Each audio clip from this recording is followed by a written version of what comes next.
Magandang umaga sa inyong lahat mga kapatid. Ganon din sa ating mga bisita at mga Bible study. Welcome tayong lahat sa ating pagpupulong para sa linggong ito.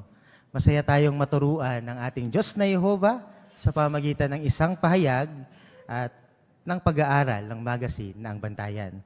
Bago natin ito mapakinggan, tayo muna ay aawit ng song number 127 na may pamagat, Ang Uri ng Pagkatao na Dapat Kong Taglayin. Halaw ito sa 2 Pedro 3:11. Pakisuyuan natin ang himig. Isipin ninyo ito mga kapatid. Halimbawa, nagbibiyahe tayo papunta sa isang napakagandang White Beach Resort. Sabihin na natin sa province ng Pangasinan.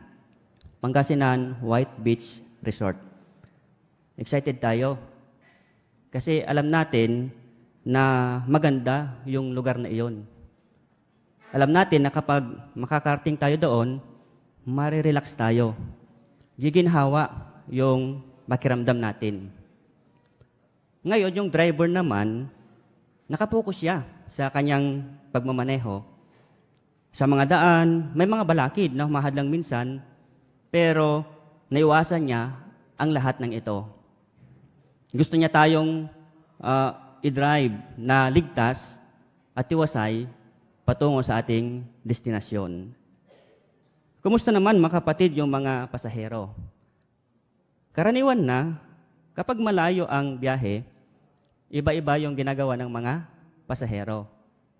Merong pasahero na natutulog. Merong pasahero na nagkukwentuhan. May pasahero na nakikinig ng music. O kaya merong pasahero din nagising. Tinitingnan niya yung mga magagandang tanawin habang siya ay nagbibiyahe. Ngayon, paano naman natin malalaman na marapit na tayong makarating sa ating destinasyon o kaya sa ating biyahe? Meron tayong nakikitang tinatawag na boundary o kaya boundary arc. Halimbawa, kapag tayo ay magbibiyahe, makikita natin isang boundary arc, sabi niya, "Welcome to province of Pangasinan." Ibig sabihin, malapit na tayong makarating sa White Beach Resort. Ngayon, habang tayo nagbibiyahe pa, nakakita tayo ng tinatawag na kilometer post. Sabi niya, 1 kilometer away to White Beach Resort. Walang alinlangan. Makakarating na tayo sa ating destinasyon, yung napakagandang White Beach Resort. Ngayon, ano naman ang gagawin natin? Yamang alam na natin na malapit na tayong makarating. Siyempre, magre-ready na tayo. Ihahanda na natin yung ating sarili. Kumusta naman yung mga natutulog? Gigisingin natin sila. Sasabihin natin na malapit na tayong makarating. Sa katulad na paraan, mga kapatid, tayo ay parang pasahero na nagbibiyahe. Ang ating destinasyon, ang bagong sanlibutan. At tinitiyak ng ating driver, ang Diyos ni Jehovah, kasi napakahusay siya na driver, tinitiyak niya na walang makakahadlang sa ating biyahe. Nang sa ganon, ay makarating tayo ng tiwasay doon. Ginagawa niya ang lahat upang tayo ay iligtas sa mga kabagabagan na humahadlang din sa ating pagbibiyahe, na ito ay nagpapahirap para sa atin.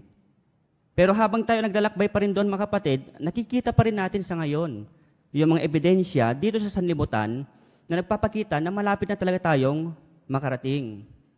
Pero may mga hadlang din sa ating pagbibiyahe na kung minsan, ito yung nakaka-encounter natin habang tayo ay naglalakbay. Kaya ngayon, pag-usapan natin mga kapatid, yung mga ebidensya na malapit na talaga yung kaligtasan na ipinangako ng Biblia. At ganun din, kung ano yung maaari nating gawin upang maligtas, upang tayo ay makaligtas kapag pupuksain na ng Diyos na Jehovah yung masamang sanlibutan ito. Sa katunayan, gusto talaga ng ating Panginoong Diyos na Jehovah na iligtas niya tayo. Kunin natin yung halimbawa noong panahon ni Noe. Noong panahon ni Noe, mga kapatid, napuno ang sanlibutan ng kasamaan. Nakikita ito ng ating Panginoong Diyos na Jehovah at gusto niya talaga na lipulin yung mga di makadiyos sa pamamagitan ng pagpuksa niya sa kanila. Kaya tinitiyak noon ng ating Panginoong Diyos na Jehovah sa pamamagitan ng kanyang salita na malapit ng puksain yung mga nagpapahamak sa lupa noong panahon ni Noe. Pero bago nito, nakipagtipan muna ang ating Panginoong Diyos na Jehovah kay Noe. Ano yung tipan na iyon o kaya pangako? Na ililigtas niya si Noe at ang kanyang pamilya. Pero yung pagkikipagtipan na iyon, meron palang kondisyon. Ano yung kondisyon na yun, mga kapatid? Para maligtas si Noe, kailangan na gumawa sila ng arka at mangaral sa mga tao. Ginawa ito ni Noe. Ginawa niya ayon sa sinabi ng ating Panginoong Diyos na Jehovah. Dumating ang baha. Tinupad kaya ng Diyos na Jehovah ang tipan niya kay Noe? E titingnan natin. Basahin natin, mga kapatid, yung 2 Pedro, Kabanata 2, ang talata ay 5. 2 Pedro 2:5. Sabi dito, at hindi siya nagpigil sa pagpaparusa sa sanlibutan noon, pero iningatan niya si Noe, isang mangangaral ng katwiran, kasama ng 7 iba pa, nang magpasapit siya ng baha sa isang sanlibutan ng mga taong di makadiyos. Oo, nakaligtas si Noe at ang kanyang pamilya. Bakit? Kasi nanganlong sila sa Diyos na Jehovah. Tinupad nila yung utos ng ating Panginoong Diyos na Jehovah at sila ay nakinig. So ganun din sa ngayon, mga kapatid. Habang tayo ay nagbibiyahe patungo sa bagong sanlibutan, nadadaanan natin sa diwa yung mga taong masasama na ito yung humahadlang sa atin, sa ating pagbibiyahe. Pero hindi pinapahintulutan ng Diyos na Jehovah na sila ay makahadlang talaga sa atin. Bilang isang mahusay na driver, sabi ng Diyos na Jehovah, huwag kang mag-alala. Ako ang bahala sa iyo. Kaya makakapagtiwala tayo, mga kapatid, sa kanyang pangako na ililigtas tayo ng Diyos na Jehovah kung tayo ay magtitiwala, manganganlong at makikinig sa Kanya. Ikalawang ebidensya na nais talaga ng Diyos na Jehovah na iligtas niya tayo mula sa mga kabagabagan dito sa daigdig. Ituloy natin yung, mga kapatid, yung pagbasa sa 2 Pedro. 2 Pedro, Kabanata 2, ang mga talata naman ay 6 hanggang 8. 2 Pedro 2, 6 hanggang 8. Ang sabi dito, at ginawa niyang abo ang mga lungsod ng Sodoma at Gomora bilang hatol sa mga ito. At nagsilbi itong babala sa mga taong di makadiyos tungkol sa mga bagay na darating. At iniligtas niya ang matuwid na si Lot, na labis na nabagabag sa paggawi ng may kapangahasan ng mga taong walang sinusunod na batas. Dahil araw-araw na nahihirapan ang matuwid na taong iyon sa nakikita at naririnig niyang kasamaan habang naninirahang kasama nila. Ang pangyayaring ito, mga kapatid, ay natupad noong panahon ni Lot. Bakit kaya hinatulan ng Diyos na Jehovah noon ang Sodoma at Gomora? Kasi yung mga tao doon, hindi sila makadiyos. Laganap yung immoral na paggawi. Nakapokus sila sa mga material na bagay. Hindi sila nakikinig sa mga pamantayan ng Diyos na Jehovah. Palagi silang gumagawa ng kasamaan. Nakita ito ng Diyos na Jehovah. At maaring maapektuhan ang matuwid na si Lot sa mga kabagabagan noong panahon niya. Kaya sinabi nga sa teksto, mga kapatid, labis na nabagabag si Lot dahil sa paggawi ng may kapangahasan ang mga tao. Kung titingnan natin yung footnote, mga kapatid, binanggit dito yung kapangahasan bilang paggawi ng walang kahihiyan. Kaya nahihirapan noon si Lot at apektado siya sa mga nakikita niya noon. Kaya ano yung ginawa ng ating Panginoong Diyos na Jehovah? Dahil sa pagmamahal ng Diyos na Jehovah kay Lot at sa kanyang pamilya, isinugo niya yung kanyang mensaherong anghel para himukin si Lot na lumabas sa lungsod, tumakbo palabas sa lungsod na iyon, pagkatapos, iniligtas niya ang matuwid na si Lot. At pagkatapos, yung Sodoma at Gomora ay pinuksan niya hanggang sa ito ay naging abo. Para kay Apostol Pedro, mga kapatid, yung pagliligtas na ito ay isang napakalinaw na katunayan na kaya at gusto talagang iligtas ng ating Panginoong Diyos na Jehovah yung mga taong merong makadiyos ni debosyon. Tingnan natin yung patunay. Ituloy natin yung pagbasa. Basahin natin yung 2 Pedro, Kabanata 2, ang talata naman ay 9. 2 Pedro 2:9. Ang sabi, kaya alam ni Jehovah kung paano iligtas ang mga taong may makadiyos na debosyon mula sa pagsubok, at italaga sa pagkapuksa ang mga taong di matwid sa araw ng paghuhukom. Kaya alam ng Diyos na Yehova kung paano iligtas yung mga tao mula sa pagsubok. So anong aral ang tinuturo nito sa atin, mga kapatid? Una, kagaya ng noong panahon ni Noe at ni Lot, gusto talaga ng Diyos ni Yehova na iligtas niya tayo mula sa mga kabagabagan dito sa sanlibutan. Kasi nakikita din ng Diyos ni Yehova na affected tayo sa mga nakikita nating mga kabagabagan at paghihirap dito sa mundong ito. Kaya gustong-gusto ng Diyos ni Yehova na tulungan at iligtas niya tayo. Pero para tayo ay maligtas, mayroon ding kondisyon, mga kapatid. Ano kaya yung kondisyon na iyon? Kailangan din na maging aktibo tayo sa paglilingkod sa ating Panginoong Diyos ni Yehova. Ipakita din natin yung tinatawag na maka-Diyos na debosyon. Ikalawa, nagbigay ang Diyos na Yehova ng huwaran na dapat nating sundin. Ano yung huwaran na iyon? Ito yung pagpapakita sa iba ng awa at pag-ibig. Gusto ng Diyos na Yehova na iligtas ang iba dahil sa awa at pag-ibig. Bilang isang mahusay na driver patungo sa bagong sanlibutan, nais pa na isakay ng Diyos na Yehova ang mga gustong makaalam ng katotohanan. Kaya tularan natin ang Diyos na Yehova, yung kanyang halimbawa. Bilang mensahero niya, masigasig din sana nating ipaalam sa mga tao yung mabuting balita ng kaligtasan saan man tayo naroroon. Katulad sana tayo, mga kapatid, sa tinatawag na search and rescue operation. Halimbawa, nandun na tayo sa White Beach Resort, nagbabangka tayo. Ngayon, nabalitaan natin na mayroong nawawala. Meron tayong nakitang mga search and rescue operation doon. Hindi sila tumitigil hanggat hindi nila nahahanap yung mga nawawalang tao o kaya nare-rescue. So, ganun din sana tayo, mga kapatid. Hindi sana tayo tumitigil na ipahayag ang katotohanan sa mga tao. Kaya hinahanap natin talaga ang mga tao na makaalam ng katotohanan tungkol sa Biblia. Ngayon, balikin muli natin, mga kapatid, yung biyahe natin. Paano natin malalaman na malapit na tayo makarating sa ating destination? Katulad ng nabanggit ko kanina, may mga indication na nagpapakita na malapit na talaga tayong makarating. Halimbawa, yung binanggit ko na kilometer post. O kaya kapag nakita natin, palibot na natin, purong mga dagat na. Tiyak, makakarating na tayo sa ating destinasyon. Ganon din, mga kapatid, yung biyahe natin patungo sa bagong sanlibutan. Paano natin malalaman na malapit na tayong makarating doon? May mga nakikita din tayong indication na nagpapakita na malapit na tayong makarating. Halimbawa, may kinalaman sa mga natutupad na hula sa Bible. Nakikita natin sa ngayon yung mga hula sa Bible na natutupad na nagpapakita na malapit na ang wakas. Halimbawa, yung hula sa Mateo 24:14, may kinalaman sa paghahayag ng mabuting balita sa buong tinatahanang lupa. Hindi ba natutupad na ito sa ngayon?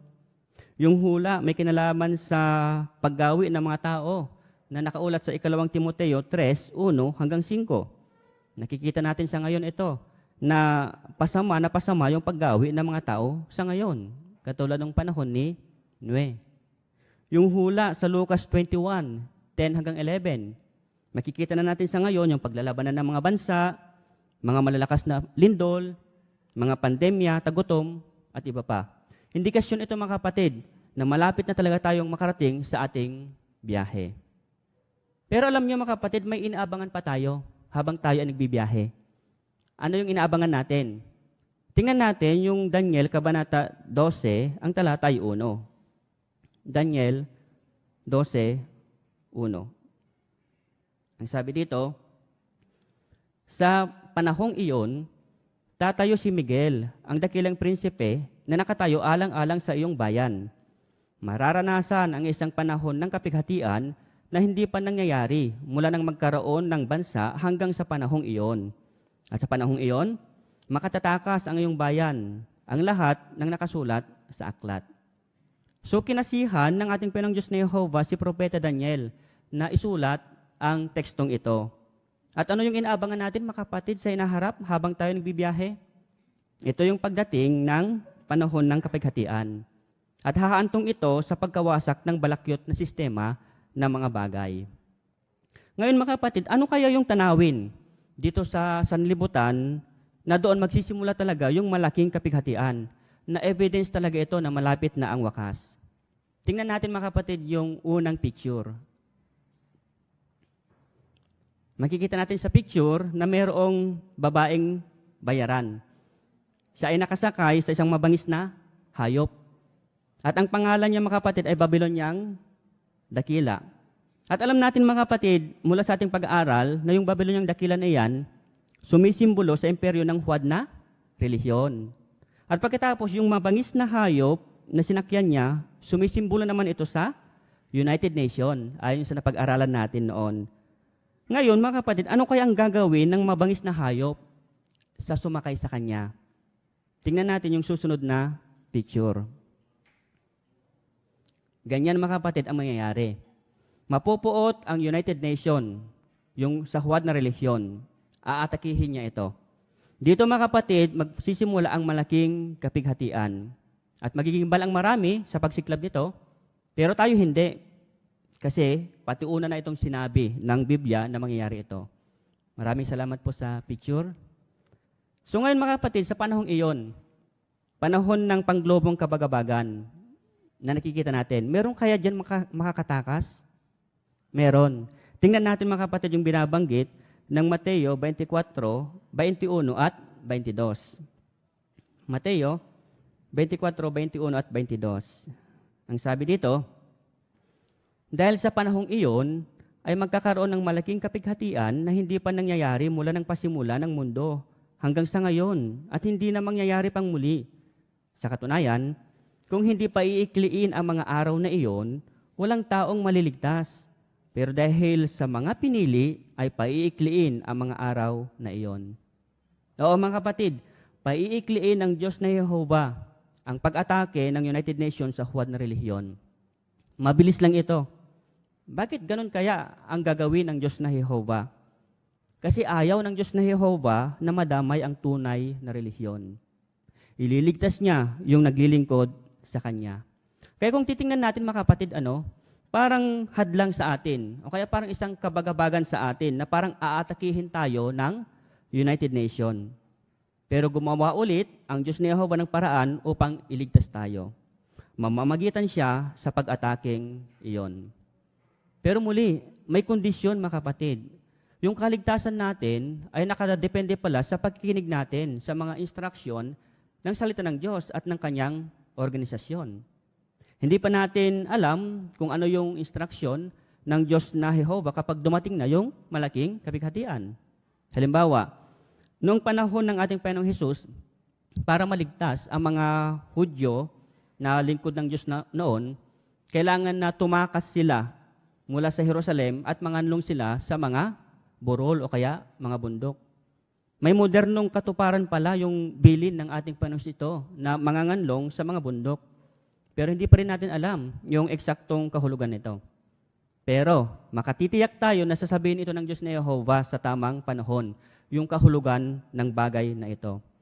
Pero ngayon pa lang, napakahalaga na makinig tayo at tuparin natin yung mga instruction ng Diyos na Yehova kahit sa pinakamaliit na details lamang. Napakahalaga mga kapatid na makinig tayo dito.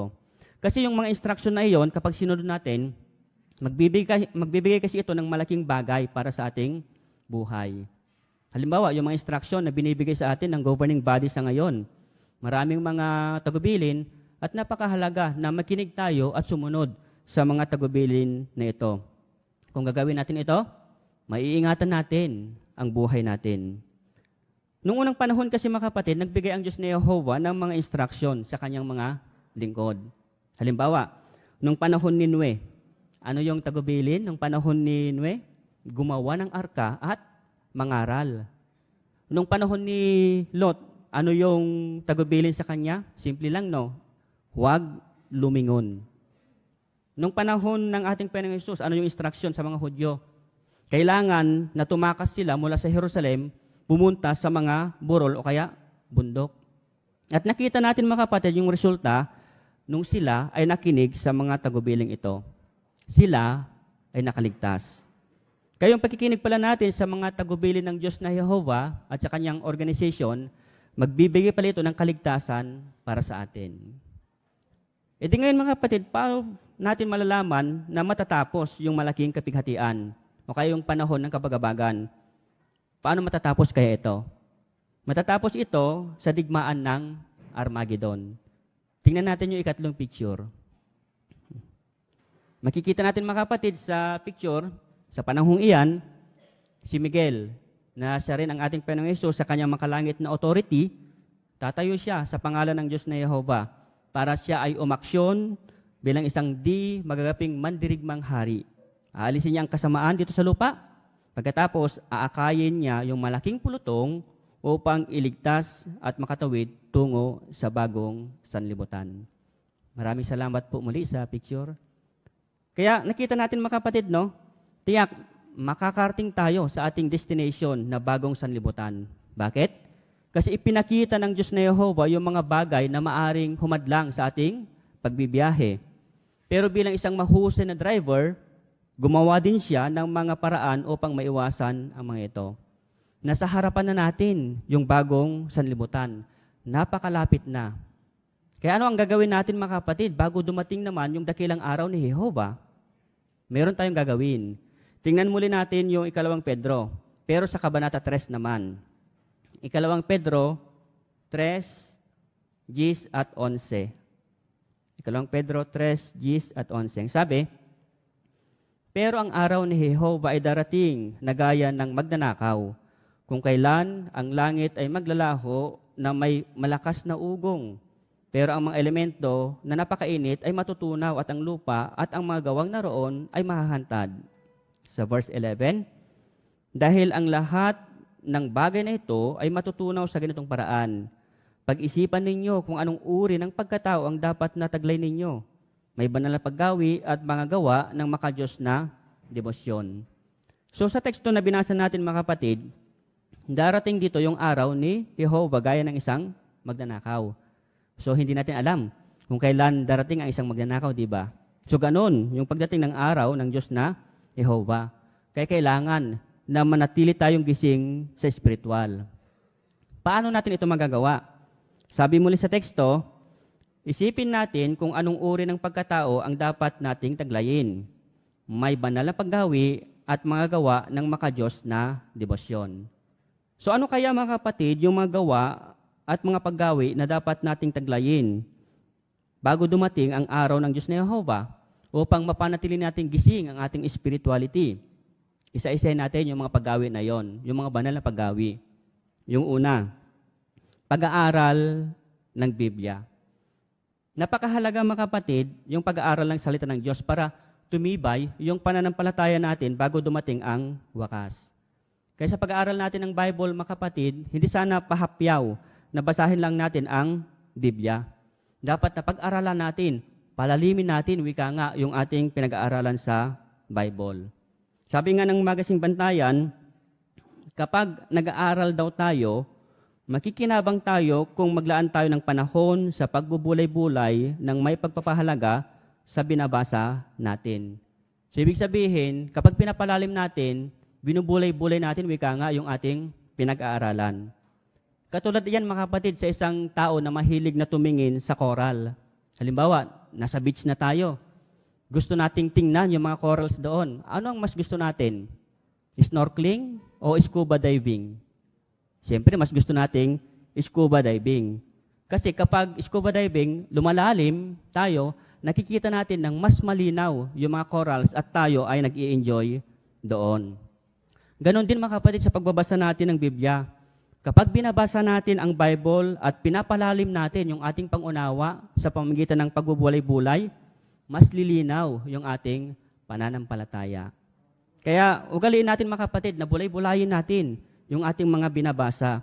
Magbibigay kasi sa atin ito ng proteksyon sa mga pag-uusig na maaring dumating sa atin sa panahon ng kapighatian. Sabi nga ng isang governing body, kapag isang oras ka raw nag-aaral ng salita ng Diyos, yung 30 minutes, pagbabasa ng Biblia. Yung 30 minutes, pagbubulay-bulay. Kaya napakahalaga na gawin natin yung bagay na iyon. Ikalawa, pagsasabi sa iba ng ating natutuhan. Mahalaga rin ito mga kapatid. Kung babalikan natin, yung illustration natin, may kinalaman sa biyahe natin, kapag nakita natin na malapit na tayong makarating sa destination natin, ano yung ginagawa natin sa mga natutulog? Ginigising natin sila. So, ganoon din mga kapatid. Habang tayo nagbibiyahe, nakikita natin yung mga tao na natutulog sa spiritual, wika nga. Ngayon, dahil sa alam na natin na malapit na yung ating destination, ano yung gagawin natin? Gigisingin natin sila. I-share natin sa kanila yung katotohanan sa Bible. So napakahalaga mga kapatid na sabihin natin yung katotohanan upang kasama na natin sila na maligtas tungo sa bagong sanlibutan. Ikatlo, panalangin mula sa puso. Alam nyo, maraming mga bagay ang idiniligate ng Diyos na Jehovah sa iba. Halimbawa, kay Adan, idiniligate niya na bigyan yung pangalan yung mga hayop noon sa Eden. Yung kanyang mga anghel, diniligate niya na bantayan tayo sa gawaing pangangaral. Yung kanyang anak, diniligate niya na turuan tayo sa pamamagitan ng kanyang mga halimbawa dito sa Bible. Pero ang prayer, hindi niya ito ibinigay sa iba. Di ba, nagpapakita nito mga kapatid na nakikinig talaga ang Diyos ni Jehovah sa ating panalangin. Nakikita natin na concern talaga ang ating Panginoong Diyos na Jehovah sa mga kapakanan natin bilang individual. Kaya manatili sana tayong nakakapit sa mga panalangin natin. At sa katunayan mga kapatid, yung panalangin, isang paraan pala ito upang tayo ay iligtas ng Diyos na Jehovah mula sa mga kabagabagan dito sa sanlibutan. Bakit? Isipin natin, kapag napapaharap tayo sa mga problema sa buhay, sa mahihirap na kalagayan, ano yung una nating ginagawa? Hindi ba tayo ay nananalangin sa Diyos na Jehovah? Ipinapaalam natin yung concern natin sa ating Panginoong Diyos na Jehovah? At pagkatapos tayo manalangin, ano naman yung isasagot ng Diyos na Jehovah? Binabanggit mga kapatid sa Filipos 4:6 at 7 na makakatanggap tayo ng kapayapaan sa isip. At yung kapayapaan sa isip na yun mga kapatid, babawasan niya. O kaya aalisin pa nga niya yung mga kabagabagan o kaya paghihirap na nararanasan natin. Kaya samantalahin natin mga kapatid ang provision mula sa Diyos na Jehovah, ang provision ng panalangin. Katulad ito mga kapatid ng isang sobre na mayroong selyo o kaya stamp. Kapag naghuhulog tayo ng sulat, nilalagyan natin ito ng stamp o kaya selyo. Ano ang purpose nun mga kapatid? Para makarating yung sulat natin sa kanyang destinasyon. So ganun ang prayer mga kapatid. Nakadikit sana tayo sa Diyos na Jehovah sa pamamagitan ng panalangin. Kapag ginagawa natin iyon, katulad ng selyo o stamp na nakadikit sa sobre, makakarating ang ating panalangin sa kanyang destinasyon, sa Diyos na Jehovah. At ang pinakahuli, hindi pagpapabaya sa mga Kristiyanong pagtitipon.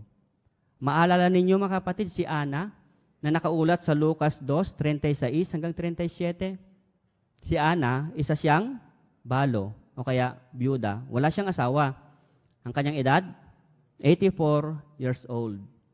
Pero hindi siya kailanman lumiliban sa templo. Anong kalagayan noon ni Ana? Dahil sa isa siyang byuda, malamang nag-iisa siya sa kanyang bahay. Kaya malamang siya yung nagluluto ng kanyang pagkain, siya yung naglalaba, siya yung nag-iigib sa balon, naglilinis sa kanyang bahay, at maaring limited yung kanyang pagkilos kasi matanda na si Ana. Pero hindi yan hadlang mga kapatid upang hindi makadalo sa templo. Hindi hadlang yung kanyang kalagayan. Tularan natin sana si Ana. Hindi sana hadlang yung mga kalagayan natin sa ngayon, yung mga problema natin, para hindi tayo makadalo sa mga pagpupulong natin. Sa halip, mas kailangan natin ang mga bagay na ito. Kasi nakikita natin na yung mga araw ay malapit na. O mga kapatid, di magtatagal, mawawala na yung mga problemang napapaharap sa atin na magdudulot ito ng kabagabagan. At ganito ang sabi ng Diyos na Jehovah para sa inyo, para sa atin mga kapatid. Huling teksto na babasahin natin, Isaias, Kabanata 30, ang talata ay 18. Isaias 30:18. Ang sabi, pero si Jehovah ay matyagang naghihintay at magpakita ng kabutihan sa inyo, at kikilos siya para magpakita sa inyo ng awa. Dahil si Jehovah ay Diyos ng katarungan. Maligaya ang lahat ng patuloy na naghihintay sa Kanya. Kaya patuloy sana tayong umasa, mga kapatid, sa Diyos na Jehovah. Patuloy sana nating pag-aralan yung Kanyang salita. Manalangin, dumalo sa ating pagtitipon at makinig sa Kanyang tagubilin. Kung gagawin natin ang lahat ng ito, tiyak, makakarating ang ating biyahe sa Kanyang destinasyon. Ito ay ang kaligtasan mula sa isang daigdig na walang kabagabagan. Magandang araw sa inyo, mga kapatid. Maraming salamat po, Brother Miranda, sa nakapagpapatibay at nakapagtuturong pahayag. Itinuro po sa amin ito kung ano yung kailangan namin gawin para maligtas kapag winasak na ni Jehovah ang kasalukuyang balakyot na sistema ng mga bagay. Muli, maraming salamat po. Ngayon naman ay dumako na tayo sa pag-aaral ng Biblia gamit ang magazine na Ang Bantayan. At pangangasiwaan sa atin ito ni Brother Rodolfo Ongkinko. Araling Artikulo 47, ang pag-aaralan natin. Noong nakaraan, Aralin 46, tungkol sa mga brother na pinapasiglang abutin ng pagiging ministerial na lingkod. Ngayong ministerial na lingkod na sila, pinapasigla naman sila na abutin ang pribileyo na maging elder. Yan ang paksa natin, mga brother, sinisikap ba ninyong maging elder? Ang temang teksto, unang Timoteo 3:1, kung nagsisikap ang isang lalaki na maging tagapangasiwa, magandang tunguhin yan. Natututuhan, mga kwalifikasyon sa Biblia na dapat abutin ng isang brother para maging elder. Ba't para sa mga elder pala ito, ba't nandito kayong lahat? Hindi naman kayo ministerial na lingkod. Makikinabang tayo rito kasi mga simulain ng Biblia ang pag-aaralan natin, mga katangian na kailangan nating lahat din na pasulungin. Kaya lang dapat yung mga elder, exemplary sila doon sa mga halimbawang yun. So, handa na tayo sa ating pag-aaral. Marami tayong mga artwork na may matututunan tayo rito. Gaya ng minungkahi doon sa ating tip sa pag-aaral. Gamitin natin mabuti ang artwork para maalala yung ating pinag-aaralan. Okay. Pwede tayo magsimula, mga kapatid. Basahin na natin ating readers, Brother Manuel de Rox. Babasahin na niya yung unang 2 paragraph. Kung isa kang ministerial na lingkod ngayon, malamang na sinisikap mo nang magkaroon ng mga katangian, kailangan para maging elder. Pwede mo bang abutin ang pribilehong ito? Ano nga ba ang mga gawain ng mga elder? Nagpapakita sila ng magandang halimbawa sa pangangaral. Masipag din sila sa pag-shepherding at pagtuturo sa mga kapatid. At sinisikap nilang nakakapagpatibay ang mga sinasabi at ginagawa nila. Kaya naman, tinatawag sila sa Biblia ng mga taong binigay bilang regalo. Tanong sa paragraph 1 and 2. Ano mga gawain ng mga elder? Mga gawain. Ito pwede mo manggit ng isa. Sige, Sean, ano yung isa? Nagpapakita po sila ng magandang halimbawa sa pangangaral po. Ayun, very good. Malinaw na sagot yun. Brother Sangkilino. Masibag din sila sa pag-shepherding at pagtuturo sa mga kapatid. Okay. So, evangelizer, shepherd, at saka teacher. Salamat. At ano yung angkop na tawag sa kanila dahil sa kanila yung mga ginagawa?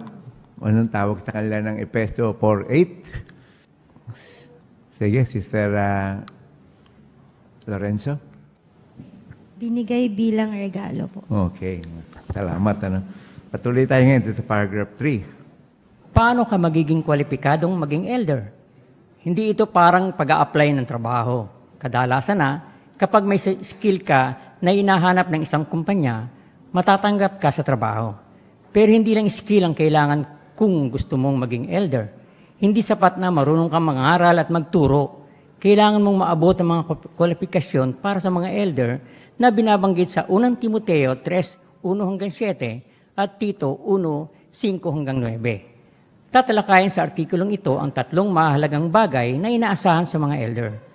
Pagkakaroon ng magandang reputasyon sa loob at labas ng kongregasyon, pagiging magandang halimbawa bilang ulo ng pamilya, at pagiging handang maglingkod sa kongregasyon. Basahin natin muna yung Unang Timoteo 3:1-7, tapos ay Tito 1:5-9. Brother Tuason, pakisuyo. Yung unang Timoteo 3:1-7. Tapos yung sumunod na teksto, Tito 1:5-9. Pakibasa, Brother Homok, JR. Mapananaligan ito. Kung nagsisikap ang isang lalaki na maging tagapangasiwa, magandang tunguhin iyan. Kaya dapat ng tagapangasiwa ay di mapupulaan. Asawa ng isang babae, may kontrol sa kaniyang paggawi, may matinong pag-iisip, maayos, mapagpatuloy, kwalipikadong magturo, hindi lasenggo at hindi marahas, kundi makatwiran, hindi palaaway, hindi maibigin sa pera, isang lalaking namumuno sa sarili niyang pamilya sa mahusay na paraan, na may mga anak na masunurin at mabuti ang asal. Dahil sa kung hindi kayang mamuno ng isang lalaki sa sarili niyang pamilya, paano niya alagaan ang kongregasyon ng Diyos? At hindi bagong kumberte, dahil baka magmalaki siya at tumanggap ng hatol na katulad ng sa diablo. Dapat na maganda rin ang reputasyon niya sa mga di kapananampalataya para hindi siya magdala ng kahihiyan at mahulog sa bitag ng diablo. Iniwan kita sa Kreta para maayos mo ang mga bagay na kailangang ituwid at makapag-atas ka ng matatandang lalaki sa bawat lunsod ayon sa tagubilin ko sa iyo. Isang lalaki na malaya sa akusasyon, asawa ng isang babae, at may nananampalatayang mga anak na hindi mapaparatangan ng masamang pamumuhay o pagre-rebelde. Dahil bilang katiwala ng Diyos, ang isang tagapangasiwa ay dapat na malaya sa akusasyon, hindi arugante, hindi mainitin ang ulo, hindi lasenggo, hindi marahas, at hindi sakim sa pakinabang, kundi mapagpatuloy, laging gumagawa ng mabuti, may matinong pag-iisip, matwid, tapat, may pagpipigil sa sarili, at mahigpit na nanghahawakan sa mapapanaligang mensahe pagdating sa kanyang paraan ng pagtuturo, para magawa niyang magpatibay sa pamamagitan ng kapakipakinabang na turo at sumuway sa mga kumukontra dito. Maraming salamat, Brother Homok at saka Brother Tuason sa malinaw na pagbasa. So, ang tanong natin dito sa 3, paano magiging kwalipikado ang isang brother na maging elder? Ate Brother Rabanes. Dapat na magsikap na maabot ng isa na gusto maging elder, ang mga kwalifikasyon na nabanggit sa dalawang teksto. Ngunit sa panahon ngayon na matindi ang pagsalakay ng dyablo sa mga lingkod ni Jehovah, lalo na sa mga may pamilya, kailangan ng nagnanais na maging elder ng iba yung pagsisikap na maabot niya yung mga sinabing kwalifikasyon. Ayun, no? Salamat, Brother Rabanes. Brother Loreto. Mayroong malaking pagkakaiba yung skill o yung kaalaman pag-apply sa trabaho, sa secular na trabaho. Pag ikaw ay mayroong talino o kaalaman, baka yun ang kailangan ng kumpanya para ikaw ay tanggapin ka agad. Sabihin, hindi na pinag-uusapan doon yung personal na mga katangian. Pero bilang lingkod ni Jehovah, para maging isang matanda sa kongregasyon, yung tinitingnan, hindi yung kaalaman lang, hindi yung kasanayan niya sa pagtuturo, hindi yung kasanayan niya sa pangangaral, kundi yung kanyang personalidad mismo na hinubog mula dun sa salita ng Diyos. Dapat ay nandun yun. Yung mga binasang teksto kanina, yun ay dapat na nasa isa, nakikita sa isa. Pagkamat yun ay para sa lahat sa atin, pero yun ay mayroong pagkakaiba pagka sa elder. Kasi elder, mayroong mga gawain na hindi naman ginagawa ng mga regular, ng mga saksi. Meron silang mga atas na tinatanggap na dapat nila isakatuparan. Pero kailangan pa rin na nandoon yung talagang kwalifikasyon na hinihingi ng Biblia. Maraming salamat. Brother Domingo. Bagaman kailangan din yung skill, yung kasanayan magturo at mangaral, pero may mga ibang qualification tulad ng binanggit kanina at dito sa binasang mga teksto, mayroong 3 idiniin dito na mahalaga at banggitin yung isa. Yung dapat magkaroon ng magandang reputasyon sa loob at labas ng kongregasyon. Yung isa yun. Okay. So actually, yun ang isa tatalakay natin. Ano naman yung sumunod pa? Bali, 2 pa. Salamat, Brother Domingo, nabanggit mo yun. Ano yung isa pang tatalakay natin? Bali, 3 yun. Sister Rhoda de la Cruz. Pagiging magandang halimbawa bilang ulo ng pamilya. Ayun. At yung pangatlo, Sister Delia Magudayao. Pagiging handang maglingkod po sa kongregasyon. Ayan. So, makikita nyo, no, yung tatlong ito, ay dito na pinaloob lahat yung mga katangian dapat taglay ng mga elders. Isahin natin ito, no? Salamat sa inyong mga komento. So, unang nating tatalakayin yung magkaroon ng magandang reputasyon. Basahin natin yung paragraph 4. Para maging kwalipikado ka bilang elder, dapat na hindi ka mapupulaan. Ibig sabihin, mayroon kang magandang reputasyon sa kongregasyon dahil sa magandang paggawi mo. Dapat na maganda rin ang reputasyon mo sa mga di ka pananampalataya. Totoo, posibleng questionin ng mga hindi lingkod ni Jehovah ang mga paniniwala natin. Pero dapat, hindi nila mako-question ang pagiging tapat at mabuting tao natin. Tanungin ang sarili, maganda ba ang reputasyon ko sa loob at labas ng kongregasyon? Tanong sa paragraph 4, anong ibig sabihin ng di mapupulaan? Sige, si Brother Evangelista. Ibig sabihin, mayroon kang magandang reputasyon sa kongregasyon. Salamat. Tatuwin ang sagot. Ano? Saan pa dapat mabuti ang reputasyon bukod sa kongregasyon? Sister Jamel Aguilar. Ngayon din po sa mga di ka pananampalataya po. Yeah. Bakit binanggit yung Daniel 6:4 at saka 5? Brother Homok JR. Ito po yung ulat ni Daniel. Nung hanapan po siya ng maibubutas sa kanya ng mga matataas na opisyal at saprata, wala po silang makitang masama sa kanya. Dahil tapat si Daniel, hindi pabaya at hindi tiwali. Pinapakita lang na hindi po siya mapupulaan. Meron siyang magandang reputasyon kahit sa mga di ka pananampalataya o kahit dun sa mga taong ayaw sa kanya. Kaya magandang tularan si Daniel, hindi lang ng mga elder, kundi pati na rin yung mga gustong maging kwalipikadong mga elder. Kaya na maganda itanong ng isang minister na lingkod sa sarili niya tungkol sa hinahanap na kwalifikasyon nito. Brother Kimuel Simon. Maganda ba ang reputasyon ko sa loob at labas ng kongregasyon? Ayan, ano. Ganun pag-isipan niya. Ano. Doon tayo sa 5. Masasabing lagi kang gumagawa ng mabuti kung hinahanap mo ang magagandang katangian ng iba at pinupuri sila dahil dito. Nagkukusa ka rin gumawa ng mabuti sa iba kahit hindi na iyon inaasahan sa iyo. Bakit napakalaga nito? Kasi maraming panahon ang ginagamit ng mga elders sa pagpapastol sa kongregasyon at paggawa ng mga atas nila.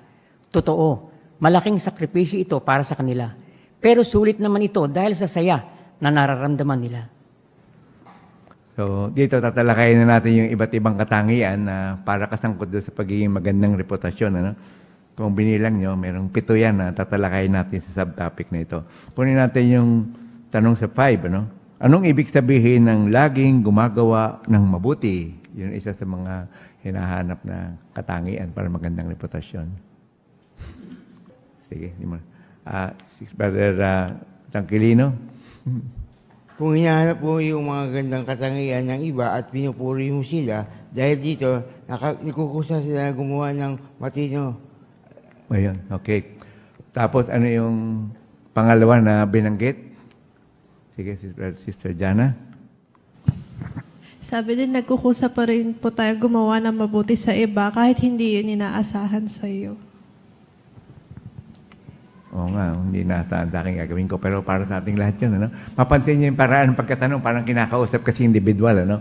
Pag sumagot kayo, parang hindi kayo naasiwa, i-convert na lang ninyo yung sa niya, no? Para hindi kayo asiwang sumagot, ano? Pag may mga kwalifikasyon na hinahanap, ano? Okay.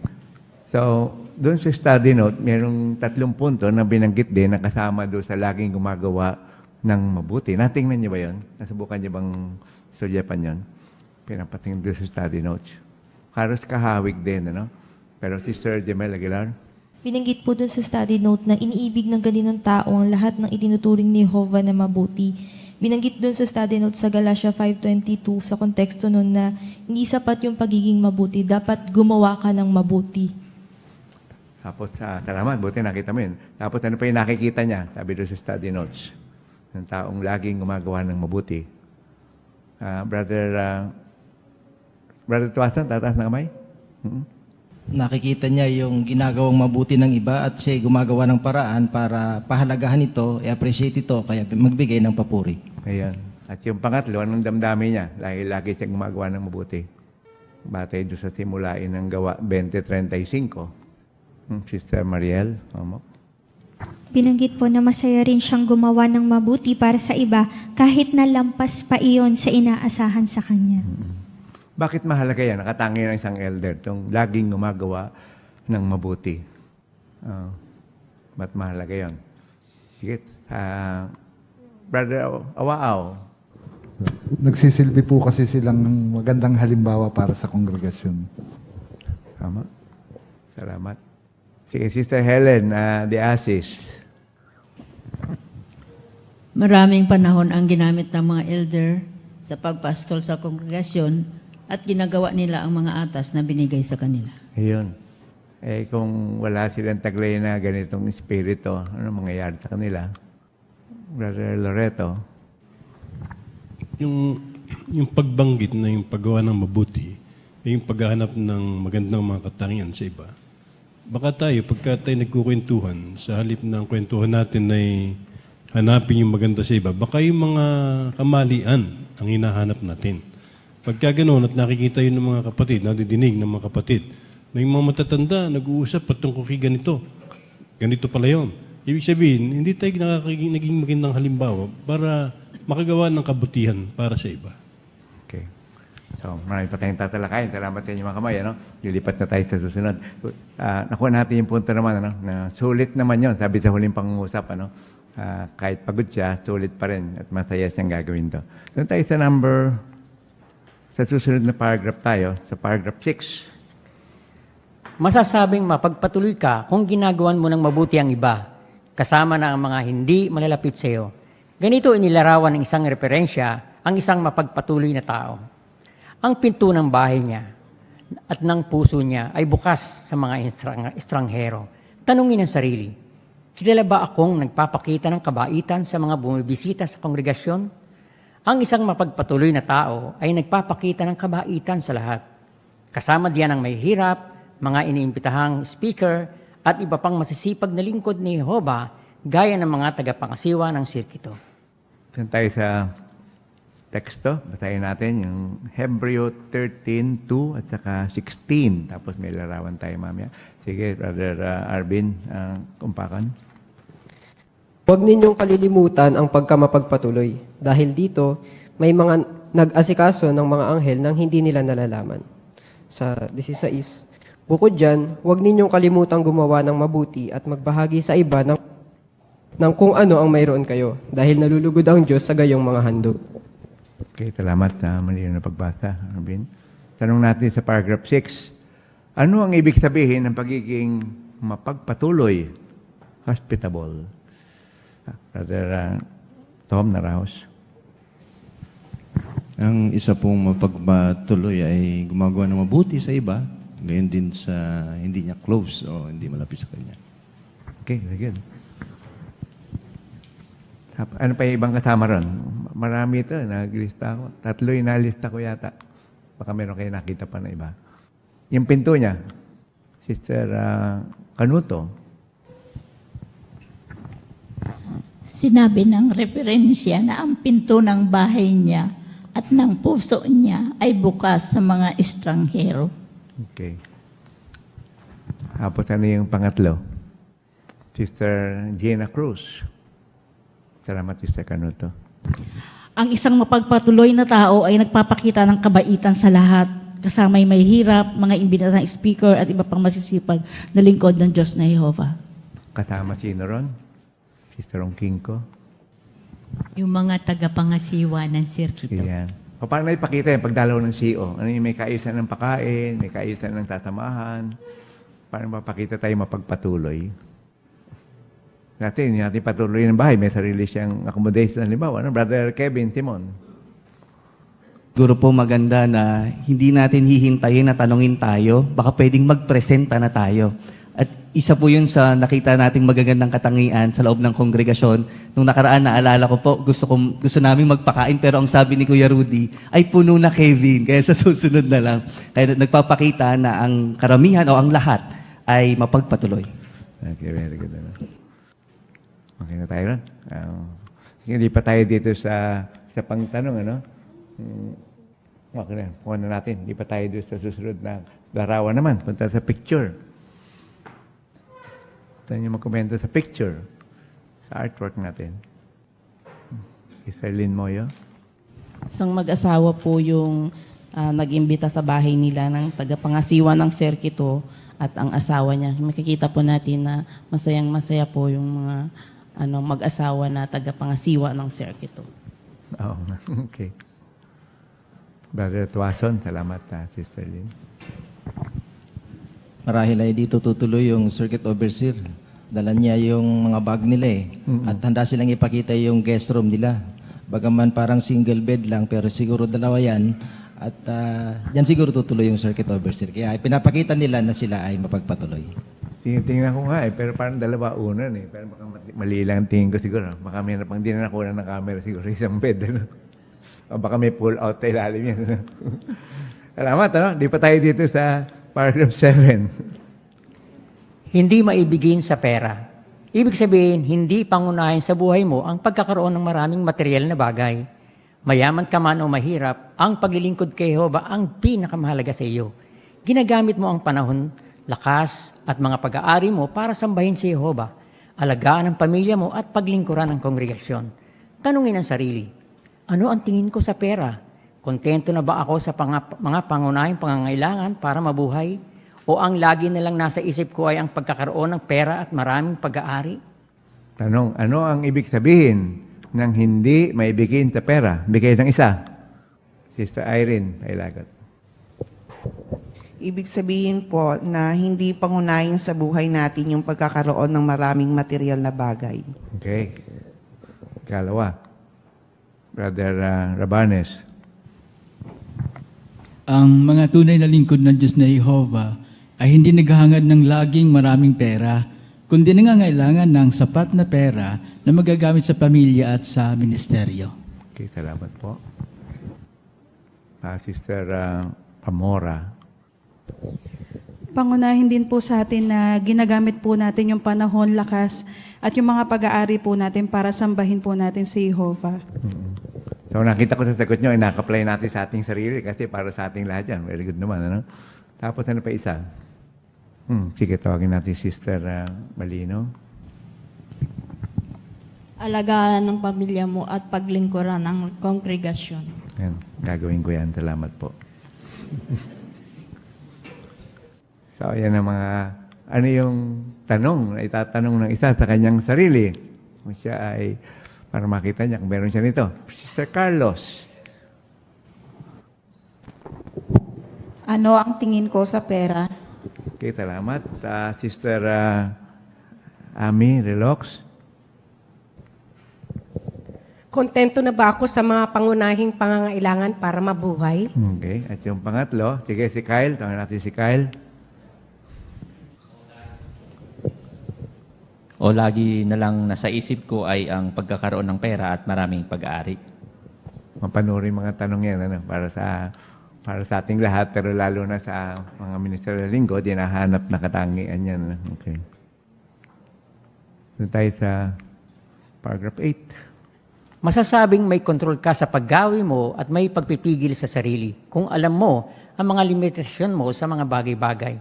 Halimbawa, maayos kang manamit at mag-ayos. Hindi ka sobrang lakas kumain o uminom at hindi questionable ang mga libangan mo. Hindi mo ginagaya ang mga lifestyle na salungat sa pamantayan ni Jehovah.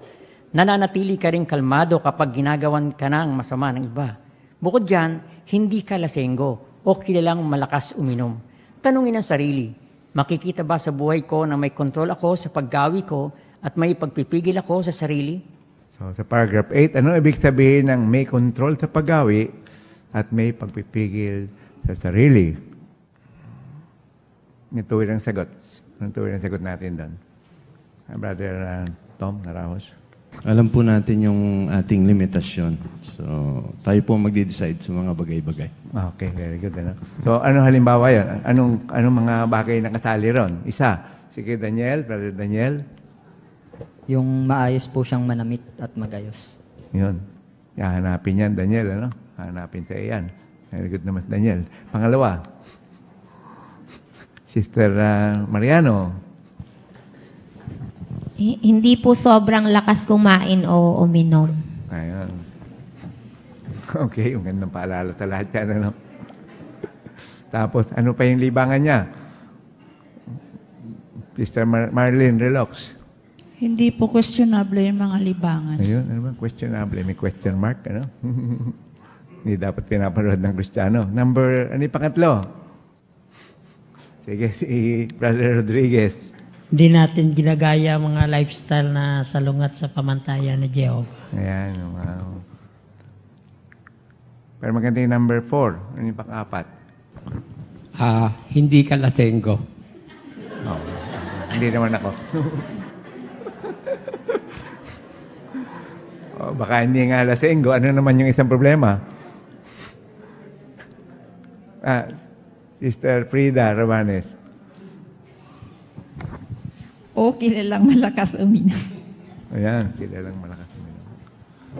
Sa magandang mga bagay ito. Kaya ano yung maganda itanong ng isang brother tungkol dito? Brother Awaaw. Makikita pa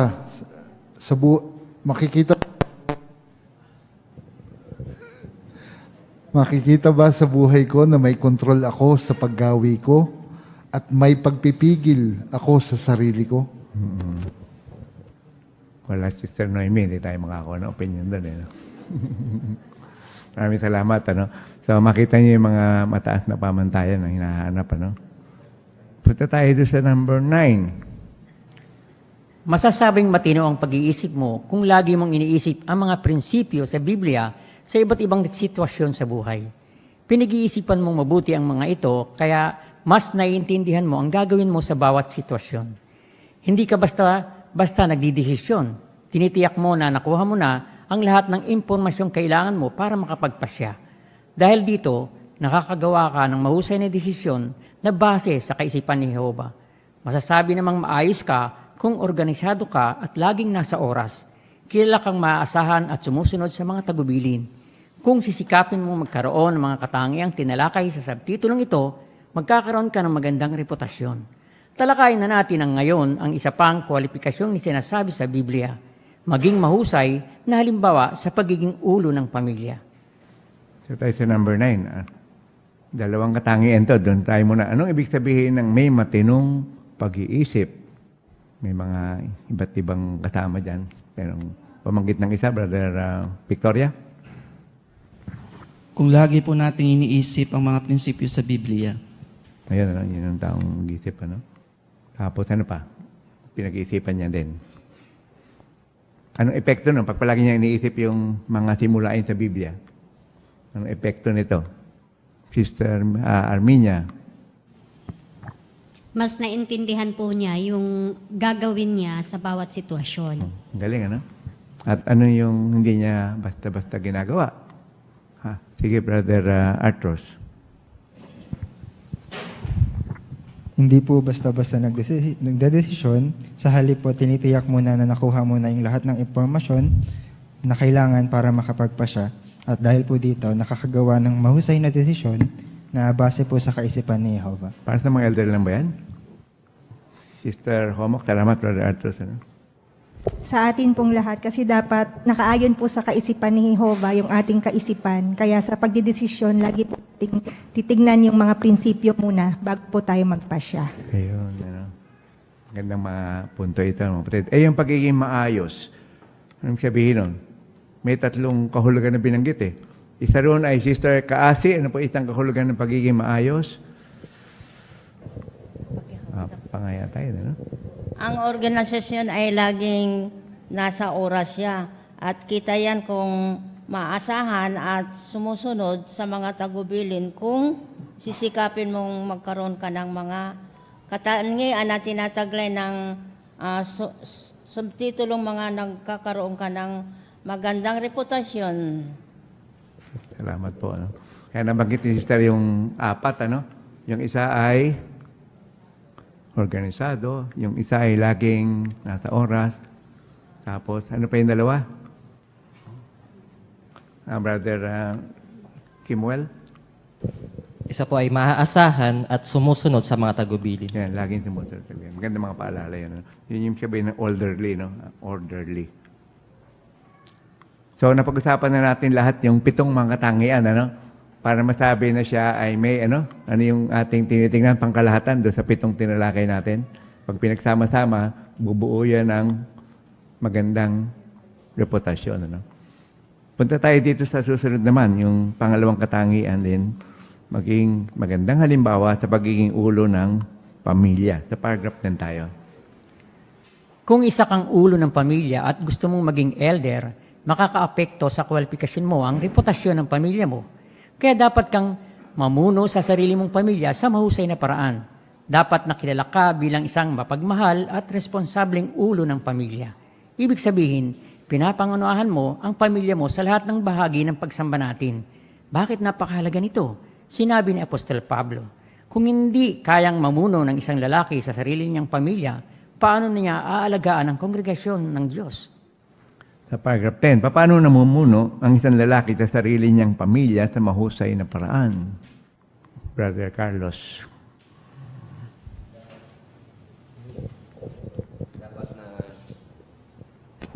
Dapat na kilala ako bilang isang mapagmahal at responsableng ulo ng pamilya.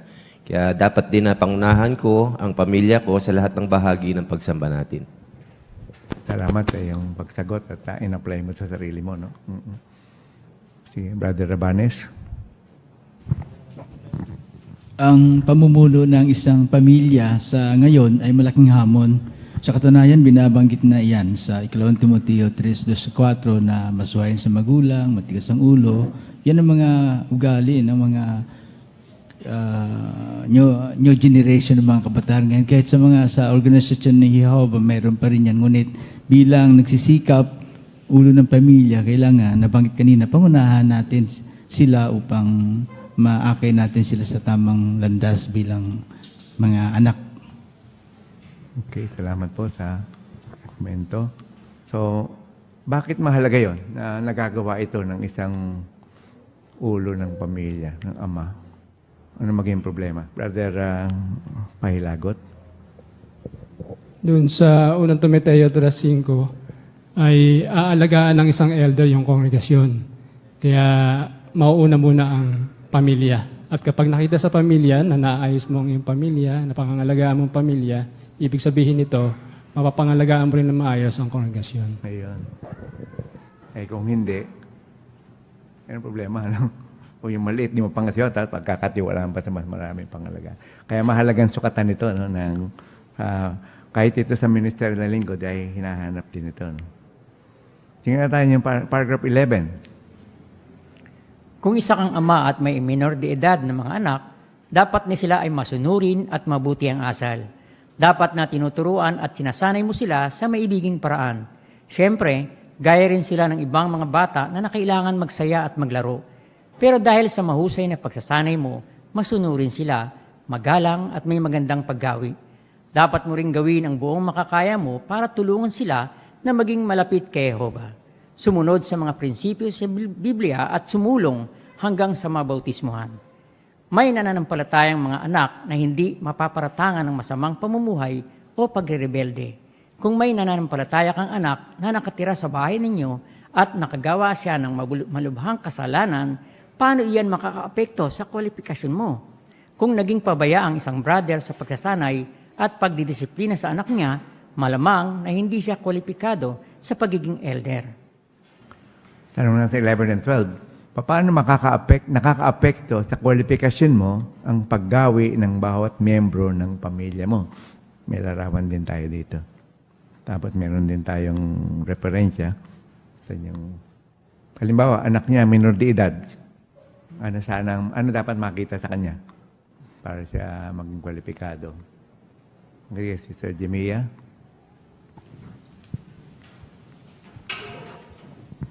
Kung may anak nga po silang menor na edad, dapat po sila ay maging masunurin at mabuti ang asal. Ayun, ano? At ang susi ay nakaninong susi para maging ganun sila. Brother Kevin. Ang susi po, dapat na tinuturuan at sinasanay sila sa maibiging paraan. Minsan masasalamin po talaga sa mga bata kung anong kalagayan sa spiritual. Ano? May ilang mga kabataan, biglang magkukwento yan na ito po yung ginawa namin sa family worship. Ito po yung pinagpraktisan namin. Kaya doon pa lang makikita natin na namumuno sa mahusay na paraan yung ulo. Ayan, tama. Paano kung bautismado na yung mga anak? Paano maapektuhan yung isang brother, isang ama na may pribileyo sa kongregasyon? Apektado ba kung may ginawang malumang kasalanan yung anak? Apektado ba yung pribileyo ng magulang? Sister Ongking ko? Apektado. Oo. At tusuriin ng mga elders kung nagpabayabay yung magulang kaya nagkaganon o baka talagang yung anak may sarili ng pagkapasya. So, binabalansi din yan mga kapatid. No? Tingnan sa picture. Punta tayo sa picture. Magkomento sa dalawang tagpo. Isang tagpo lang komento niya. Tapos iba naman magkomento sa pangalawang tagpo. Sister Mariel, pakisuyo. Sa unang picture po, pinapangunahan ng brother yung kanyang pamilya sa family worship. Pinapanood niya po sa kanyang maliliit na anak yung video na maging kaibigan ni Jehovah, mahalin ang bahay ni Jehovah. Ayun, ano. Kaya anong ginawa sa pangalawang picture naman? Ano nangyari na sa pamilya? Sa pangunguna ng tatay. Yung pwede sabay nagtaas yung mag-asawa, isang tatawagin ko. Sige, Brother Loreto. Ipinakikita ng Padre de Pamilya sa gawa naman yung halimbawa na dapat tularan ng mga anak. Dito ipinakikita yung mga batang anak na tinuturuan niya. Ang mabigat kasi pagka lumalaki na yung mga anak, nagkakaroon ng sariling pag-iisip, nagkakaroon ng sariling pagpapasya, mga desisyon, minsan maalis na sa bahay. Nakikita natin doon, nagkakaproblema minsan yung magulang dahil wala na sa poder niya yung mga anak niya. Kaya dapat ay matutuhan ng mga anak ngayon na kayo ay bahagi ng pagpapasya kung magulang ba ninyo ay magiging isang matanda sa kongregasyon o hindi. Kaya dapat din ay maitimurin sa mga bata na bahagi pala ako. Pag pala ayaw kong maging elder yung tatay ko, magrebelde ko. Ganun ba ang isipin natin? Ay, hindi dapat ganoon. Salamat komento. So, lipat na tayo. Pinaglilingkuran ng kongregasyon. Dito tayo sa 13. Ito na yung pangatlong aspeto ng pananagutan ng mga elder. Hanahanap na katangian. 13. Pagpapala sa kongregasyon ang mga brother na nagpapakita ng mga Kristiyanong katangian. Sinisikap ng isang taong makatwiran na mapanatili ang kapayapaan. Kung gusto mong magkaroon ng reputasyon ng pagiging makatwiran, maging handang makinig at sundin ang sinasabi ng iba. Halimbawa, kapag may meeting, handa ka bang suportahan ang desisyon ng nakakarami kung wala namang prinsipyo sa Biblia ang nalalabag?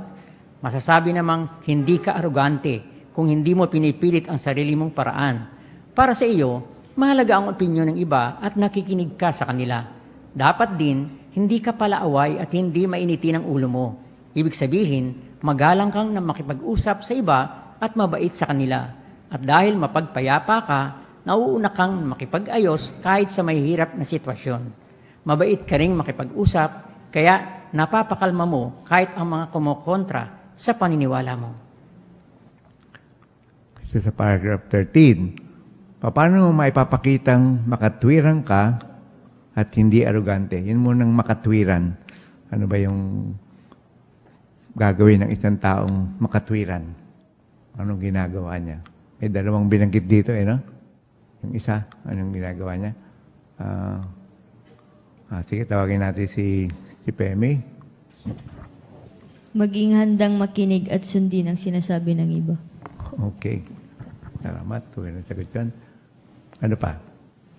Sige, Artus. Pakisuya, Brother Artus.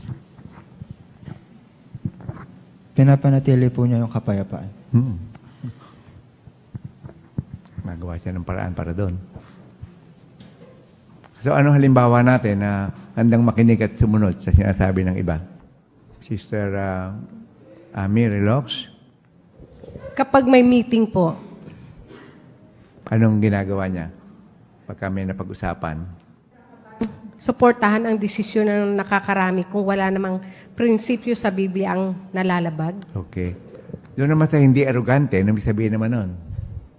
Sister Dom. Hindi mo po pinipilit yung sarili mong paraan. Mahalaga yung opinion ng iba at nakikinig ka sa kanila. Ayan. Salamat po. Paalala, no? Okay. So, yan yung mga kailangan, ano, kapatid. Ano yung sabihin ng hindi palaaway at mainitin ng ulo? Ano yung sabihin naman nun? Brother J.E. Ibig sabihin po, dapat magalang po tayong makipag-usap sa iba at mabait po sa kanila. Okay, tama, no? Eh, yung mapagpayapa, ano naman yung sabihin nun? Mapagpayapa. Sister Pani Igama. Kapag ka nauunang makipag-ayos kahit sa mahihirap na sitwasyon. Okay. At yung ikalawa, nakahulugan nun. Sister Bayani, tataas ka ng kamay. Yung kasunod nun, nakahulugan. Kapayapa. Mabait kang makipag-usap, kaya nakakalma mo ang mga kumukontra sa paniniwala. Yan. Salamat po sa komendasyon. Ano? Maganda makatangian ito, mga kapatid, ano? Para sa ating lahat din ito. No? Tutusin. Nalipat tayo dito sa... May mga example lang, wala tayong time na tingnan. Ano? Pero kung titingnan niyo yung Hukom 8123, sino ba yon? Na napakalma niya yung nagagalit. Sino yung binanggit doon na gumawa nun? Naaway na siya eh. No? Tingnan niyo ba yan? Yung Hukom 81 sino yun na binanggit doon? Hukom siya. Ano pangalan niya? Brother Rabanes, pangalan lang po. Hukom Gideon po. Gideon. Ayun, very good. Salamat po. Pina tayo sa 14. Ang mga brother na maglilingkod bilang elder ay dapat na hindi bagong kumberte. Hindi naman kailangan na maraming taon ka ng bautisado, pero kailangan mo ng panahon para mapatibay ang kaugnayan mo kay Jehova at masanay na gamitin ang Biblia kapag gumagawa ng desisyon. Bago ka atasan bilang elder, dapat na naipakita mo ng mapagpakumbaba ka gaya ni Jesus. Ibig sabihin, kontento ka sa mga atas mo at handa kang hintayin si Jehova para sa iba pang mga atas. Mapapatunayan mo namang tapat ka kung patuloy kang mamumuhay sa mga pamantayan ni Jehova at susunod sa mga tagubiling ibinibigay ng organisasyon. Sa 14, ano ibig sabihin ng hindi bagong kumberte at pagiging tapat? Yun mo ng unang bahagi. Brother Giovanni, homok? Hindi naman ibig sabihin na kailangan na maraming taong ka ng bautismado. Pero ang punto dito ay dapat na ipakita mo na nagkaroon ka ng matibay na kaugnayan kay Jehova. So, meron ding panahon na ilalaan para magawa yon. Yan ang pinapakita na hindi bagong kumberte. Pakisuyo, Sister Miranda, tama ba? Kapag po yung isa ay bago sa pribilehiyo o meron siyang bagong pribilehiyo, gustong-gusto po niyang makaabot ng certain privilege. Pero maganda po yung example ni Jesus dun sa Mateo 20:23, nung yung dalawang apostol po niya ay nagkahangad ng prominentong posisyon, ang sinagot po niya, ang sabi niya, si Jehovah yung magpapasya kung kanino yung pwestong iyon o yung posisyon na iyon. Kaya kung yung isa po ay may pribilehiyo, mahalagang tandaan na si Jehovah po yung nagpiprepare ng bagong pribilehiyo o karagdagang atas para sa kanya at kailangan maghintay ng isa para dun sa bagong pribilehiyong iyon. Okay, salamat sa punto na yun. Yun namang tapat, ang sabihin nun. Si Eli, sige Brother Eli. Mapapatunayan naman po kung patuloy na mamumuhay sa mga pamantayan ni Jehova at susunod sa mga tagubiling ibinibigay ng organisasyon. Ngayon, salamat sa sagot mo. No? Tipa tayo dito sa 15. Malinaw na sinasabi ng Biblia na ang mga tagapangasiwa ay dapat na kwalipikadong magturo. Ibig bang sabihin, dapat napakahusay mong magpahayag? Hindi. May mga kwalipikadong elder na hindi ganoon kahusay magpahayag pero epektibo naman sa ministeryo at pagsishepherding. Tingnan ang study note na kwalipikadong magturo sa 1 Timoteo 3:2, ihambing ang 1 Korinto 12:28, 29 at Efeso 4:11. Pero siyempre, dapat mo pa rin pasulungin ang pagtuturo mo. Paano mo iyan magagawa? 15. Dapat bang, pag sinabing, dapat bang mahusay magpahayag ang isang elder? Ipaliwanag. Tawag tayo ng elder, Brother JR, Momok. Hindi po. Pero may mga qualified po kasi na elder na hindi naman sila ganun kahusay mag-talk. Pero epektibo sila sa ibang bagay. Halimbawa, sa ministeryo at pag-shepherding. Yung binanggit po dito na, o ibig sabihin na kwalipikadong magturo dun sa study note, kaya niyang ituro ng malinaw sa mga kapananampalataya niya ang mga katotohanan at prinsipyo sa Biblia. Salamat. Ba't sinabi paghambingin yung teksto? Doon sa unang Timoteo 3:12, hambingin unang Korinto 12:28, 29, saka Efeso 4:11. Ano napansin yung punto ron? At pinaghahambing yun? Sa punto pa rin na dapat bang mahusay magpahayag? Sister Homok? Bawat elder po ay mayroong sariling mga kakayanan. Iba-iba po sila. Pwedeng yung isa ay mahusay mag-ibanghelisador, yung isa mahusay na guro, at yung iba naman po ayon dito sa unang Korinto, merong mga may kakayahang manguna. Kaya po sila po ay inatasan ng iba't ibang mga kakayanan. Merong mga iba't ibang kakayanan. Pero sila po ay may atas na maging elder. Ayun, ano? Kaya pag pinagsama-sama yung iba't ibang katangian, bubuo ng lupon, nakikinabang ang kongregasyon. Kaya nakukuha nila yung lahat ng katangian ng sama-sama. Ano? Brother Domingo, salamat sa komentar, Sister Pero Jomo. binanggit dito na halimbawa isang kapatid ay hindi mahusay magturo, satisfied na siya doon, hindi magsisikap para sumulong. Sabi dito, siyempre dapat magsikap pa rin siya na sumulong sa pagtuturo. Ayan, gandang punto yun. Tingnan natin, papunta na tayo doon sa 16. Mahigpit na nangahawakan sa mapananaligang mensahe. Para maging mas epektibo kang tagapagturo, laging ibase sa salita ng Diyos ang mga itinuturo at payo mo. Maging masipag sa pag-aaral ng Biblia at ng mga publikasyon natin. Tingnan ang study note na mahigpit na nangahawakan sa mapananaligang mensahe sa Tito 1:9. Habang nag-aaral ka, tingnan kung paano ipinapaliwanag ng mga publikasyon natin ang isang teksto sa Biblia para maipaliwanag mo ito ng tama. At kapag nagtuturo, sikaping maabot ang puso ng mga tagapakinig mo.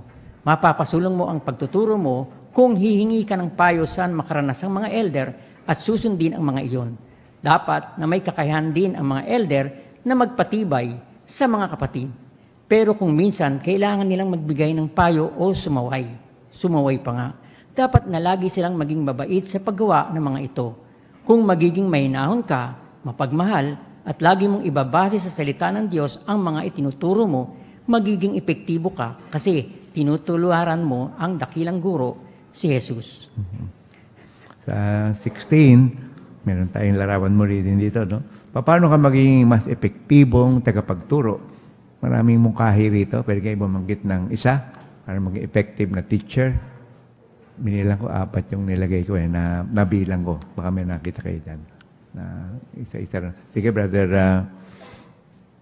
Palyarcuna. Laging ibase sa salita ng Diyos ang mga itinuturo at payo mo.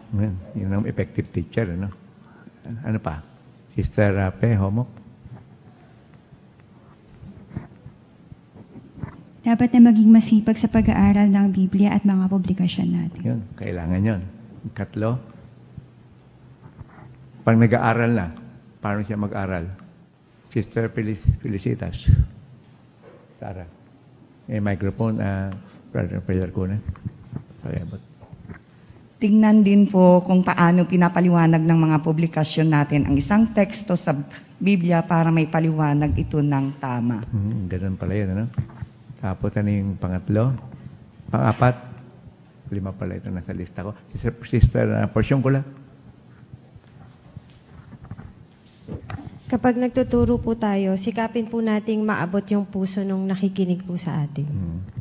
At yung isa pang punto, yung panlima, Sister Navarez. At makakatulong din po sa pagsulong ng isa kung hihingi po siya ng payo mismo sa makaranasang mga elder at susundin po yung payo na iyon. Ngayon, hindi masama maghingi ng payo. Marunong siya humingi ng payo rin. So, bukod dito, ano pa yung mga katangian na magandang magagawa rin ng isa pagka siya ay naghahangat na maging tagapangasiwa? Ano yung dapat na magawa rin niya? 2 bagay yung binanggit niyan, di ba? Na kita italicize yung pagkakasulat. Sister Praila?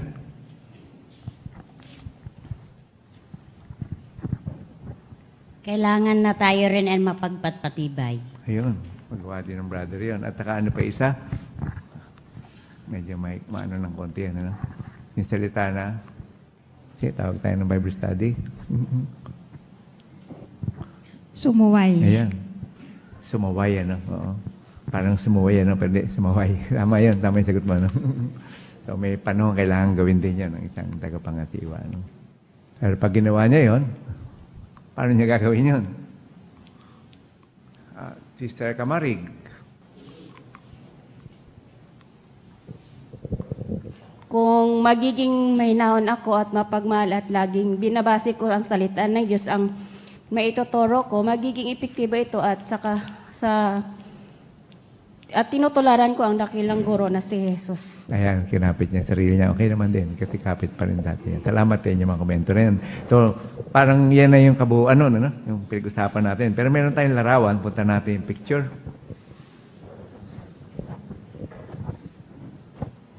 Okay. Yung unang larawan lang. Anong punto ron? Sister Felicitas, Sarah. Makikita po sa larawan na dinala po ng isang ministerial na lingkod at isang elder din po. Yung sister po na, sa bahay niya. Kaya yung ministerial na lingkod po, naka-open po yung Bible na pinapakita na ng hahawakan sa mapanaligang mensahe po. Kaya happy faces po silang 3. Bale, anong ginagawa rito nung elder doon sa ministerial? Kaya siya ay nagsasalita. Brother Awaaw, salamat Sister Felicita.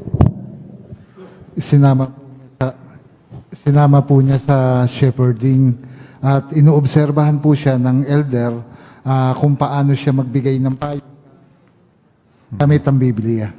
Tama, no? At yung kabilang larawan naman, ano naman yung makikita natin doon? Brother Doom? Makikita naman natin sa kanang bahagi ng larawan na pinapractice ng isang ministerial na likod yung kanyang bahagi. Yan. Pwede rin magayahin to ng mga brother dito, kahit hindi ministerial, pang ibahagi sila sa platform. Pwede rin, ano? Oo. Ba't maganda sa salamin nagpa-practice? Sister Kapampangan. Mas nakikita niya po yung sarili niya, yung expression ng mukha niya, yung tone, yung paano niya i-deliver yung mga sinasabi niya. Kapag ganun po, mas nagiging effective po siya. Okay. Salamat din mga kwento. No? Okay. Pero tayo dito sa last subtopic natin, patuloy na abutin ang pagiging elder. 17. Ngayong natalakay na natin ang mga kwalifikasyon para maging elder, baka maramdaman ng ilang ministerial na lingkod na hindi nila kayang maabot ang pribilehiyong iyan. Pero tandaan na hindi inaasahan ni Jehovah o ng organisasyon niya na may ipapakita mo ng perpekto ang mga kwalipikasyong ito. Tandaan, dinan, natutulungan ka ng banal na espiritu ni Jehovah na maabot ang mga ito. May naiisip ka bang katangian na gusto mong mapasulong? Ipanalangin ito kay Jehovah. Mag-research tungkol dito at hingin ang payo ng isa sa mga elder kung paano mo ito mapapasulong. Ang tanong sa 17, sa A, anong tutulong sa mga ministerial na lingkod na patuloy na abutin ang pagiging elder? Anong tutulong sa inyo? Brother Tom Naraos? Yung banal na espiritu po. Yun ang isa, no? Tapos ano yung kalawa? Sister Armenia. Makakatulong din po ang pagre-research. Okay. Ano isipin niya? Hindi ko kaya to. Ano yung tutulong para makontra? Sister Jennifer Homok. Po niya dapat isipin na hindi niya po dapat isipin na kailangan perpekto niyang maipakita yung mga kwalifikasyon, kundi nandun nga po yung pagsisikap at tulong po ng Diyos na Jehovah. Ayun, yan. Dalawang paraan. Ano? Anong dapat tandaan naman ng mga elder kapag sinusuri ang kwalifikasyon ng isang brother? Tingnan ang kahong maging makatwiran kapag sinusuri ang kwalifikasyon ng iba. Brother Homok, Giovanni. Alam din nating mga elder na hindi din natin perpektong naabot yung mga kahilingan na yon. Kaya dahil doon, hindi din natin asahan na perpektong maabot din ito ng mga kapatid na umaabot doon sa kwalifikasyon ngayon. Tutulong ito sa atin na kapag sinusuri natin ang kwalifikasyon ng isang brother, titignan natin ito kung naabot niya yung kwalifikasyon sa makatwirang antas. Galing ano? Yan ang paraan ni Jehovah ng mga kapatid. Doon tayo sa 18. Maging determinado sana tayong lahat, kasama na ang mga elder, na patuloy na magkaroon ng mga katangiang tinalakay sa artikulong ito. Isa ka bang ministerial na lingkod? Patuloy na abutin ang pagiging elder. Hiningin kay Jehovah na sanayin ka para mas mapaglingkuran mo siya at ng kongregasyon. Pagpalain sana ni Jehovah ang mga pagsisikap mo na maging isang elder. Maraming salamat, Brother Manuel. Huwag ng pagbabasa. Sa 18, anong dapat na maging determinasyon ng lahat ng ministerial na lingkod? Para sa mga ministerial na lingkod yung tanong na yan. Ano? Anong dapat maging determinasyon ninyo? Brother Awaaw, taas na kamay. Maging determinasyon po namin magkaroon ng katangian na tinalakay po sa artikulong ito. Oo, para maging kwalipikado din na maging elder. Tama, no? So, sana hindi kayo napahinaan ng loob. Yung mga ministerial, ang hirap pala, hindi ko na kaya. Dito lang ako sa MS, ano? Pero ito'y pinag-aralan para mag-reach out kayo talaga. Kailangan ng mas marami pang mga manggagawa, no? Punta tayo sa mga tanong. Ano ang natutuhan mo? Unang Timoteo 3:1-7. Ano natutunan natin doon? Maiksi lang. Hindi nyo kailangan talakayin lahat yung pinag-usapan natin na laman nun. Anong pinakadiwa natutunan nyo ron? Sa teksto na yan. No, Brother Tom? Magkaroon po ng magandang reputasyon, ang magandang halimbawa bilang ulo ng pamilya at handang maglingkod sa kongregasyon. Okay. Tama, ano? At anong natutunan mo sa Tito 1:5-9? Brother Limuel Moyo? Natutunan ko po sa Tito 1:9 na kailangan ang tayong mahigpit na mga hawakan sa mapananaligang mensahe ng Biblia at maging mas epektibong tagapagturo. Okay. Salamat. So tayo sa huling tanong. Hebreo 13:2-16. Sister Loreto. Sa 13:2 po, yung pagiging mapagpatuloy. Sa 16, yung pong paggawa ng mabuti at maging mapagbigay. Ganda. Okay, so para sa ating lahat, yung mga pinag-aralan natin, pero siyempre nakafocus yan para sa mga ministerial na lingkod. At may ibiging paalala rin yan sa amin bilang mga elder. Naripaso namin yung mga katangian na pwede kami magdako ng magpasulong at higit mapaglingkuran ng kongregasyon. Ano? Maraming salamat sa inyo mga kapatid. Ano? Talagang hinahanda tayo ni Jehovah sa mas malaki pang pagsulong. Kaya gumagawa ng paraan para mapasigla ang mga kalalakihan na umabot ng mga dagdag na pribileyo sa kongregasyon at kung magkaroon ng mga paglaki pa ng maramihang pamaakay sa katotohanan, makakabuo ng mga kongregasyon, kailangan ng ministerial, kailangan ng elder. Tayo ay tatapos sa ating pag-aaral. Ating aawitin yung concluding song, Song 101, Naglilingkod ng may pagkakaisa.